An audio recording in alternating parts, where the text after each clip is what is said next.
Hello, welcome back to Teen Story Share. This week we're continuing The Returning by Christine Henwood, and we're reading the chapter called Boy and Dog.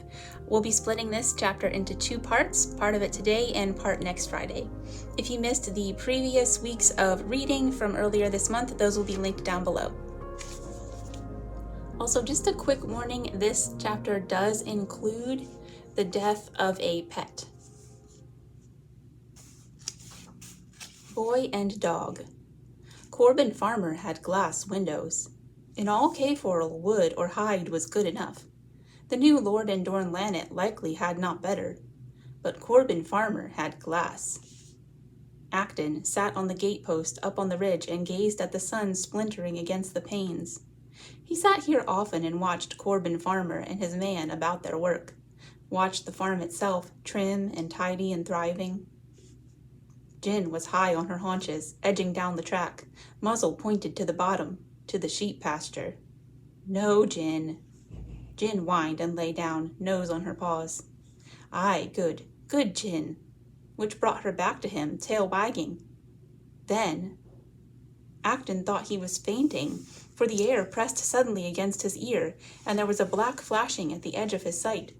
He fell off the gatepost, forearms flung up against the pressure in his ears. Jinn yelped and dropped on her side. Jinn? Acton waited for her to get up, got up himself, walked a step, then ran to her. The arrow stuck straight up from Jinn's chest. The gray feathers of the fletching danced just a little with the movement of the air. Jinn? Hold, boy, hold. Someone jerked his arm so that he was spun half about, almost off his feet. He hung in that grip and stared. I did warn you. Corbin Farmer let go and leaned on his bow. I'd not have that dog at my stock. There was a scream starting in him, but his voice only came out shrill and shaking. Never! I did tell you, and more often than once. Neither Farmer's voice nor his face gave any hint of what he was feeling.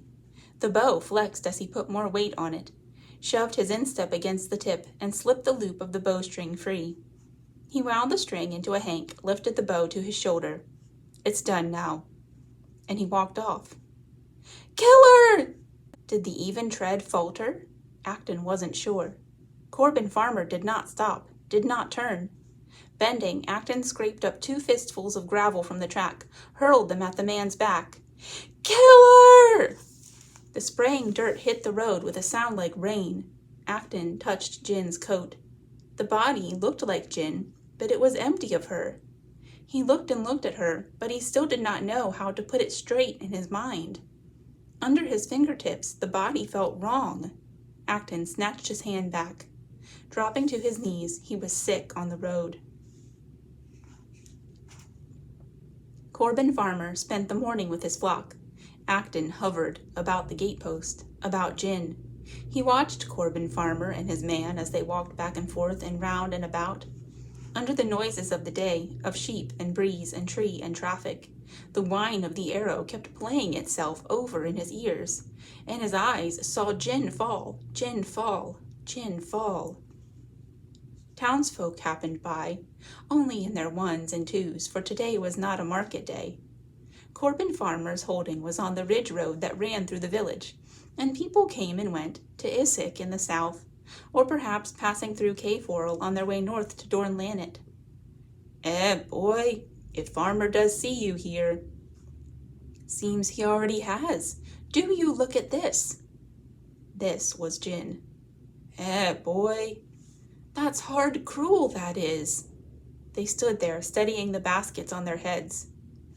Corbin did talk of it. He did tell the boy fair. Acton sat at the foot of the gatepost and listened to them walk on, talk on. There was a scream building in his head, but with nowhere to sound. Acton thought it would burst his skull. Corbin Farmer strode from the paddock at noontime, back to his dogs and his man that helped with the milking and mucking and all, back to his house and its sun-snaring windows. Acton made to go, but there was Jinn. There was Jinn, and there was nothing to be done. He paced back and forth along the strip of ridge that ran alongside the farm. Pharaoh Gorlance stood atop the ridge. What is this? Acton rounded on him. Leave her be. I'd not lay a finger on her. Pharaoh was eating an apple. Around his mouth where the juice ran, his face was clean. The rest was streaked and patched and dark with dirt. He does think he is lord here, does he? Shooting of other people's animals. He pulled at the sling stuck through his belt. I could smash them fancy windows of his. Does that bring her back? It does show him. Acton shook his head.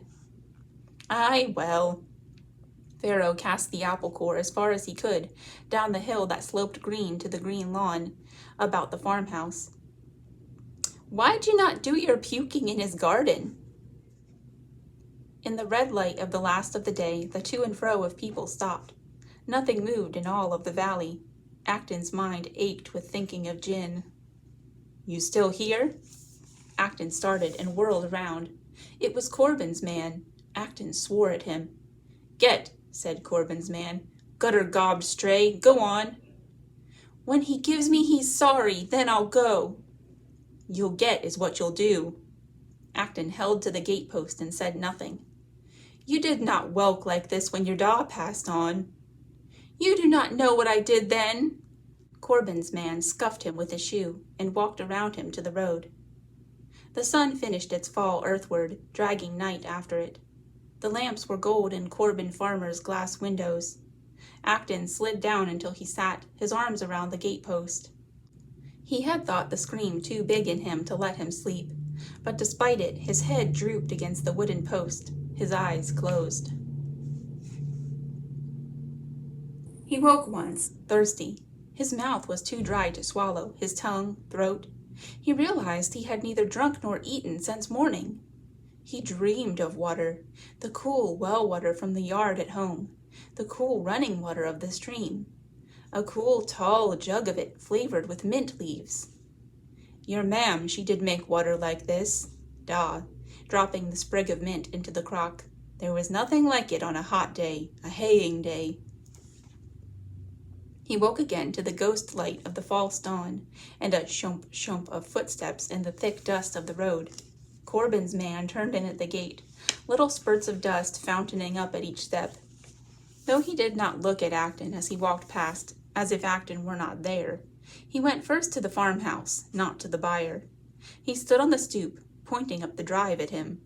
Acton pointed right back.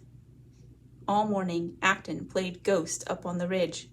If Corbin walked north toward his barn and sheds, then so did Acton move north along the ridge. When Corbin walked south to his sheep pastures, then south walked Acton, like a living, remote shadow. Corbin went in, early and sudden, to his noon meal. Acton returned to the post, hitched himself up onto it. He turned away from Jinn, a pale hump in the grass. From here all of Kayforl spread, the town along the ridge to the north, and the little hillocks of the holdings cupped in the valley, the woods spreading away to the east. That small and shaggy one there, that was home. The highway to Dorn Lannet, that Da had taken, ran past its gate, past the tiny uplander camp down on the river flats. Acton thought he should go home. That he would and bury Jinn. But home was empty. Mam was only a name, dead. Da was dead, and now Jinn ran only in his mind. He held the scream inside him. Isla Karos paused with her friend Minute at the head of the drive. Poor boy, he did love that dog. Isla Karos, I did never. Minna canted back from the waist and stuck her hands on her hips. Her sweetheart was a distant cousin to Corbin Farmer. This, pa! Her fingers flicked at Acton. And over a litter runt that did ought to have stayed drowned. Acton stopped pretending not to be there. Jinn was no runt. Why, you! Isla looked Minute up and down. I did not know you to be so hard-minded. They walked away on opposite sides of the road. Isla Karos, she often had food for him, never moved him on. For all she worked for Fat Fenister, she was not like him, was kind, never greedy. Acton liked Isla Karos. He became aware of another pain. He had waked thirsty, now he was hungry. They were so big in him that they were outpacing his grief. He left the post to wander downhill, looking for Pharaoh's discarded apple core. He found it, but could not, after all, touch it. It was like a kind of magic then, that a townswoman set a loaf of bread by him, stooping as she walked so that she never stopped. Acton swiveled around on his backside, then got up and stepped into the road. "Thank you." He watched her stop and turn and lift her hand, unsmiling. The bread he held on to, too dry in the mouth to eat it. The drink, too, came to him. 2 pairs of feet halted toe to toe with his, one booted, one bare like his own. He did not look up higher than their knees, but he knew who they were, for their shadows fell back along the road the way they had come, and one, Boots, had an empty shadow sleeve fluttering in the wind. Cam Attling. Bare Feet was Ban Coverlast, for Cam and Ban went everywhere together, woods and tavern, poaching and drinking. "I did hear," said Ban. "We did." Acton thought, "Hear?" "Give it up." Ban's tone was kind. "It is wrong what Farmer did do, but it is done, and this will not mend it." Cam said nothing, just stood at Ban's side. He wore his hair long, like a maid, like an uplander, and it flapped with his shirt sleeve in the wind. "No," said Acton. They stood a moment longer, Ban shuffling his feet a little. Then they walked on, first them, then their shadows passing him. One came back, at a run. "Catch!" Acton jumped up. Cam's arm went back, and light arced from his hand as he threw something. Acton put both his hands up and caught it, bending his elbows to soften the force of the throw, and the hardness of a flask. Of silver, or some silvery metal, all notched and dented, and letters on it. Acton traced them with stinging fingers, but did not know how to read them.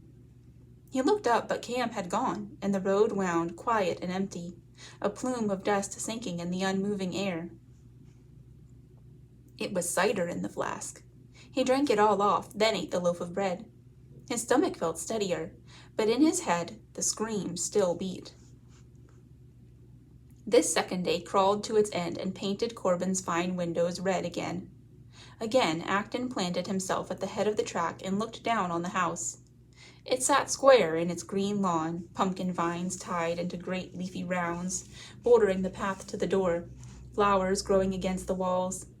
Acton cupped his hands about his mouth and shouted at the full stretch of his voice, "Corbin Farmer, I am waiting! Do you tell me you are sorry?" His voice chased its own echoes around the gully. Corbin's man woke him again, spitting on the ground at Acton's feet. Acton lurched upright. "Better he shot you and Jinn alive." Like Corbin had, his man just walked on, and never flinched or looked back. It was Corbin's man who milked the cows that morning. Corbin had not put foot out of the house since noon the day before. His man kept stopping his work to turn and stare at Acton. Acton could see the pale circle of his face turned upward, still a moment, before dropping as he went back to work. "Boy?" One of the village women crouched by him. "Boy?" She put her arm around him and rocked him. Acton went all stiff in the embrace. It was so long since anyone had hugged him that he had forgotten how. "I know Jinn was all you did have, but this? Farmer is stern, but not cruel, and Jinn was at his stock." "No!" He pulled free. "Farmer hates me. He killed her to show me that he is strong and I am not. But I am, and I do show him." Just then, Minute stopped by again. "My Finlay says poor Corbin does feel quite set on." She had her say to the air, but then let her stare claw Acton. "I dare say." The woman took up her basket. Minute made a face at her back. "Fat old scroll."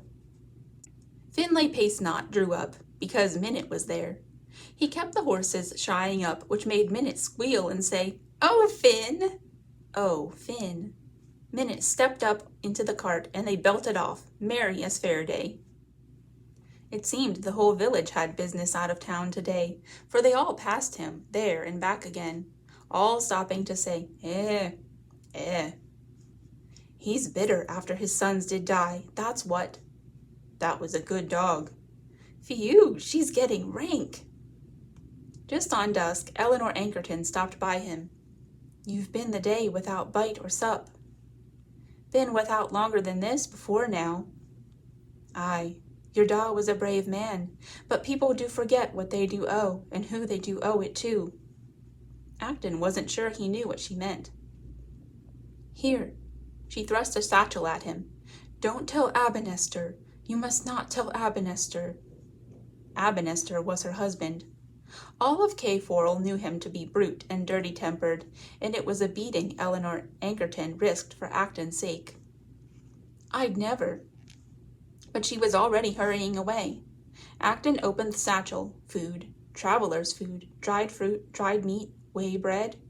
He wondered how she had come by it, that she dared so much. Why? It was strange, he thought, that more kindness had come to him with Jinn's death than had in all the time since Da's. You still here, then? Pharaoh's sudden appearance made Acton jump. I think I'll just stay a while and see. See what? It was Da Palfreyman. Acton inched around the post, stood up when he had it between him and the village headman. Da Palfreyman had a hard hand, and his hard hand whipped out now, cuffed Pharaoh about the ears. You do have a home to go to. Pharaoh bolted. A safe distance up the road, he stopped. Da Palfreyman likes goats, he yelled. Da Palfreyman paid Pharaoh no heed. He nodded toward Corbin Farmer's house. Always did need to shout himself big, that one. Even when he was a child, Corbin liked to impress. He pointed to the spangle of lamps through the glass, in competition with the last of the light. Young Manstow, do you not think you have made your point? When he gives me he's sorry, then I'll go. Oof, I hope you know what you do stir up. Da Palfreyman went as quietly as he had come. The night grew very dark, cloud drawing heavy over stars and moon. The air heavy too, clammy.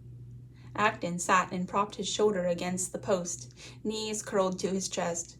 He sighed, stretched his legs out, folded them again, spread out flat on the ground, turned on his left side, his right. There were the villagers, taking his fight out of his own hands, making it theirs, and the headman whom he had disobeyed, and nothing good could come of that. There was Jinn lying stinking in the grass at his back. Da buried who knew where on some battlefield far to the north. He stared into the sky and knew sleep was as far away as either of them. And woke. Lights filled the valley, and voices. He flung himself to his feet. There were torches in Corbin Farmer's yard, weaving circles of light in the dark. The sound of breaking glass carried, and the voices that rose into shouting. The torches marched in a wavering line up the track. Acton's breath seemed stopped in his throat. He thought of ghosts of uplanders, and pressed himself against the post, cast about for somewhere to hide. But it was Pharaoh who halted before him. Pharaoh and his older brother Grove, and Grove's lot that hung around together. Told you we would break them windows, said Pharaoh. He seemed pleased, glad. Acton thought, Pharaoh never did that for Jinn, for me.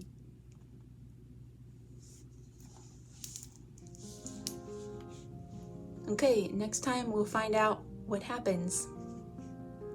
Thanks for joining us. Have a great weekend. Bye.